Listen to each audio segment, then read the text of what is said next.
రెండోది టీచర్స్, వాళ్ళు కూడా సెకండ్ ఏజెన్సీ ఆఫ్ సోషలైజేషన్ ఉన్నట్టు ఉంటుంది. వాళ్ళే చెప్పాలి, మనము చెప్తే కూడా అంత ఇంపాక్ట్ ఉండదు.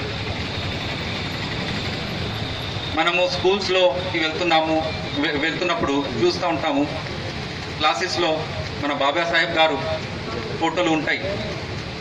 మనం పిల్లల్ని అడగాలి, బాబాసాహెబ్ గురించి ఒక చిన్న ఎస్సే రాయమని చెప్పాలి, ప్రోత్సహించాలి టీచర్స్. వాళ్ళకు ఐడియా లేదు, ఫ్యూచర్లో ఐడియా ఉండదు. మనం అట్లా అడగకపోతే ఐడియా ఉండదు, లైఫ్ గురించి ఐడియా ఉండదు. 1914 నుంచి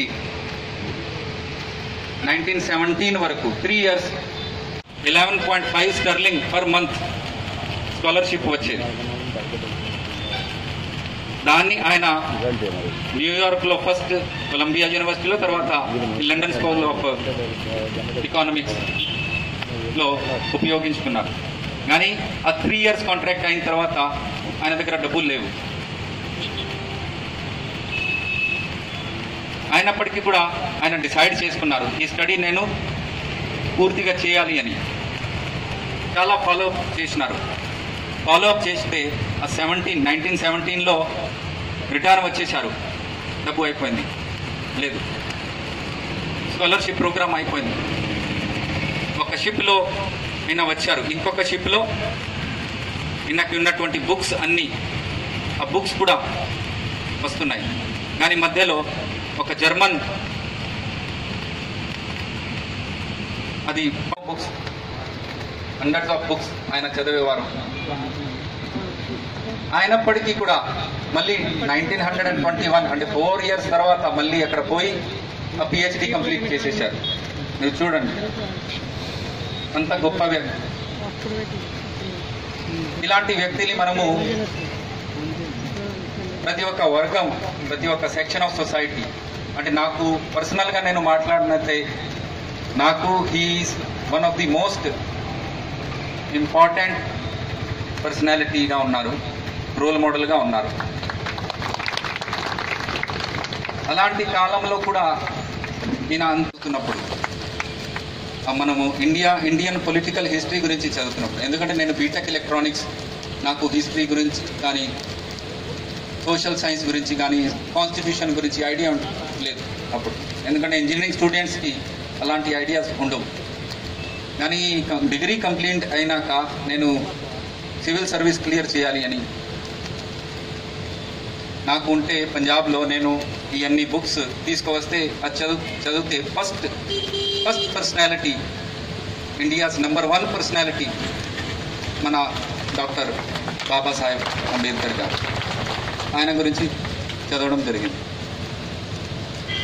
సో లైఫ్ హిస్టరీ మొత్తం చదివాను, కొన్ని బుక్స్ కూడా చదివాను, ఆయన రాసినటువంటి కొన్ని ఆర్టికల్స్ కూడా చదివాను. ఇందాక నేను ఏన్షియంట్ ఇండియన్ కామర్స్ గురించి చెప్పాను, అది కాకుండా హూవర్ శూద్రాస్, దాని గురించి కూడా నేను చదివాను ఆ బుక్స్. ఇంకొక అంటే బయోగ్రఫీ, చిన్న బయోగ్రఫీ ఆయన రాయడం జరిగింది, మీకు ఐడియా ఉంటుంది. Waiting for the visa. అందులో కూడా ఆయన ఎలాంటి కష్టాలు, ఆయనకు ఉన్నటువంటి కష్టాలు, బాధలు గురించి రాయడం జరిగింది. మన పిల్లలకి చెప్పాలి, పిల్లలు ఇదంతా డిస్కస్ చేయాలి మన క్లాసుల్లో, లేకపోతే వాళ్ళకు అర్థం కాదు.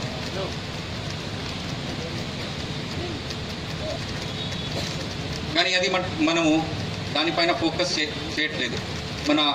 మన మిత్రులు శ్రీశైలం గారు అన్నారు, మన పిల్లల్ని మనము బాగా ప్రోత్సహించాలి for studies. One of the most important point, అంటే మన పిల్లలు అక్కడ డిస్కస్ చేయాలి.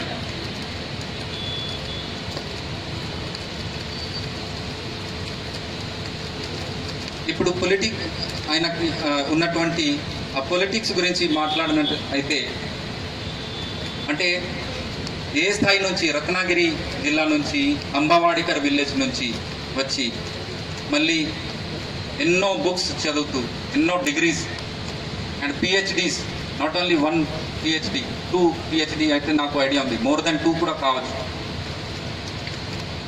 డబుల్ డాక్టరేట్ బ్రిటిష్ గవర్నమెంట్తో, బ్రిటిష్ ఇండియా వాళ్ళతో ఆయన మాట్లాడడం జరిగింది. ఎక్కడి నుంచి వచ్చారు, ఇప్పుడు మొత్తం ఇండియా దేశానికి ఉన్నటువంటి సంవిధాన్ అంటే కాన్స్టిట్యూషన్ రాస్తున్నారు. 1925 తర్వాత ఆయన కొంతవరకు అది డిజైన్ చేయడం మొదలుపెట్టారు. 1932లో మీరు చూసినట్లయితే ఆయన బాగా పోరాట చేశారు. అట్ దట్ టైం మీ అందరికీ తెలుసు, he was not in good terms with Mahatma Gandhi గారు. కొన్ని డిఫరెన్సెస్ ఉండేవి, కానీ ఫైనల్గా రిజాల్వ్ అయ్యాయి. పూనా ప్యాక్ట్ అయిన తర్వాత, ఎందుకంటే దానికి ముందుగా ఒక కమ్యూనల్ అవార్డు వచ్చింది. అంటే that was designed by the British India. British వాళ్ళు ఒకటి డిజైన్ చేసినారు, ఈ అంతా సొసైటీ మనము డివైడ్ చేసేయాలి, డివైడ్ చేసి పడేసేయాలి. ఒక పూనా ప్యాక్ట్ 1932లో, అంటే మాకు సెపరేట్ ఎలక్టరేట్ కాకుండా లెజిస్లేటర్స్కి సీట్స్ రిజర్వేషన్ కావాలి అని ఫైనల్గా అందులో రాయడం జరిగింది. మీకు ఐడియా ఉంటుంది. దానివల్ల ఏమైంది అంటే ఎక్కడైతే 71 సీట్స్ వచ్చేవి, 148 సీట్స్ మన దళిత్ లెజిస్లేచర్స్కి వచ్చాయి. అప్పుడు జరగకుండా న్యాయం చేస్తామని నేను మనవి చేస్తూ ఉన్నాను.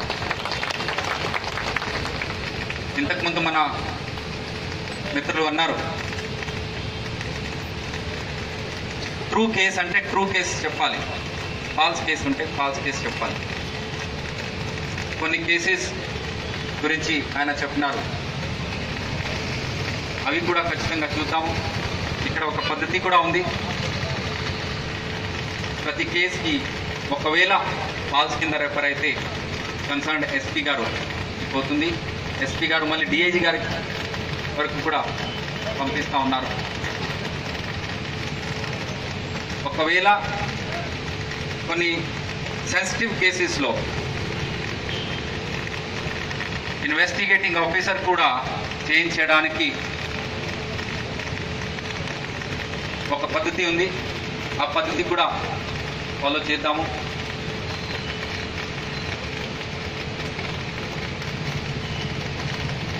మనకు కూడా అంటే పోలీస్ వాళ్ళకి కూడా ఎట్టి పరిస్థితిలో ప్రతి కేసులో కూడా ఫ్యాక్ట్స్, యాక్చువల్ ఫ్యాక్ట్స్ తెలవాలి అని మాకు ఉంది.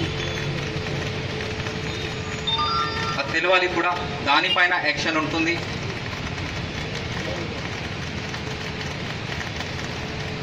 సో కాబట్టి మీరు సహకరించాలి మమ్మల్ని మిత్రుల ద్వారా. ప్రతి ఏరియాలో మీరు అడగవచ్చు. అన్ని చోట్ల కూడా మన మిత్రులు ఒక మంచి ఎక్స్పీరియన్స్ నాకు ఇచ్చినారు. ఎందుకంటే నేను ఇక్కడ మొదటిసారిగా కర్నూలు జిల్లాలో ట్రైన్ అయ్యాను 2009లో. 2007 బ్యాచ్ 2009 జనవరి అక్కడ వెళ్ళాను. దానికి తర్వాత ఒక గిరిజన ప్రాంతానికి వెళ్ళాను, రంపచోడవరం, ఈస్ట్ గోదావరి జిల్లాలో. అక్కడి నుంచి పులివెందుల వచ్చాను, కడప జిల్లాలో.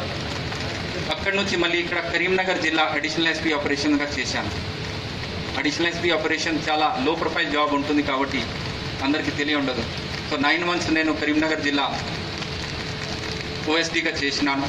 తర్వాత ఎస్పీ నిజామాబాద్గా వెళ్ళాను 2012లో.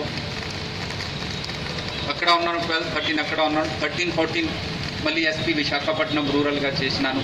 అక్కడ కూడా సేమ్ అదే రకంగా కోఆపరేషన్ వచ్చింది. మళ్ళీ నల్గొండ చేసినాను, అక్కడ కూడా బాగా కోఆపరేషన్ వచ్చింది. మళ్ళీ గిరిజన ప్రాంతాలకి వెళ్ళాను, ఎక్కువ కాలం గిరిజనులతో పని చేసినాను. ఆదిలాబాద్ గురించి చాలామందికి తెలుసు.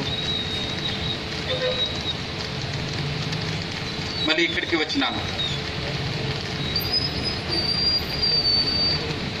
So they are very innocent. మంచి ఎనర్జీ ఉంది, కానీ మనం ఎనర్జీని పాజిటివ్ ఎనర్జీ కింద మార్చుకొని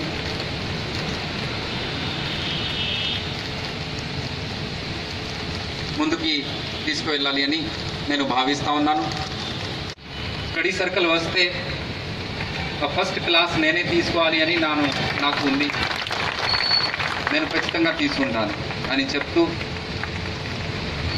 ఇంకొకసారి మీ అందరికీ నాకు ఈ అవకాశం ఇచ్చినందుకు కృతజ్ఞతలు, ధన్యవాదాలు తెలియజేస్తూ సెలవు తీసుకుంటాను. Thank you.